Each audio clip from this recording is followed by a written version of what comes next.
Hello, Beshi. Ito yung part 2 ng Smith Falls adventure namin. So, napakaganda talaga dun, Beshi. Alam mo, seryoso muna tayo. Wala muna tayong kalokohan. Narealize ko lang kung gaano ako ka-blessed. Alam mo yun, yung hindi lahat ng tao binibigyan ni Lord ng opportunity para makatira sa mga ganitong lugar, makapunta sa ganitong lugar, ma-achieve kung ano yung mga na-achieve natin. Sa totoo lang, besh, hindi naman talaga kami mayaman. Alam mo yun, yung isang ano lang kami, kahit isang tuka lang.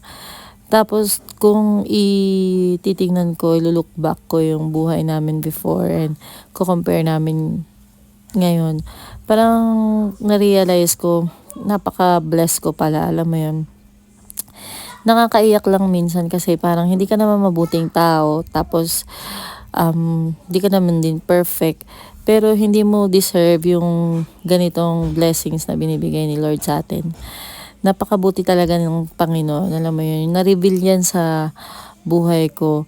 Yung kahit marami tayong ups and downs, marami tayong failures, marami tayong mga flaws sa buhay natin, pero alam mo yun, yung inire-reveal ni Lord kung saan ka talaga at kung saan ka niya gagamitin. Napaka grateful lang yung ganito yung mga anak ko, nakikita ko masaya sila, tapos nakikita ko na nabubuhay sila kung ano yung deserve talaga nila na buhay, yung na-experience nila yung mga ganitong bagay. Napaka-bless lang. Na-realize ko lang. Kasi galing kaming church, tapos yung sermon ni pastor, para daw makita natin yung breakthrough sa buhay natin is kailangan nating mag-seek or seek ng help or seek. Kailangan nating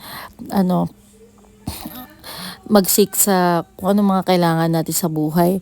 At yun nga, isik natin ang Panginoon. Siyempre, kailangan natin mag-forgive. Yun yung medyo mahirap yung forgiveness na sinasabi. Pero, para nga makita natin kung anong plans niya sa buhay natin, kailangan natin gawin yun kahit masakit.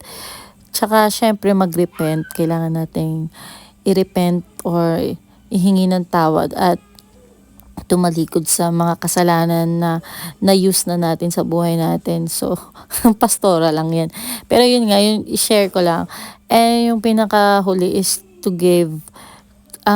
Yun nga, malawak yung salitang giving. Kung i-pretend natin sa Panginoon, kailangan natin i-give back kung anong meron tayo. Kailangan nating mag-offer, mag-tithes, Din, tapos, pwede rin mag-give back tayo sa kapwa natin.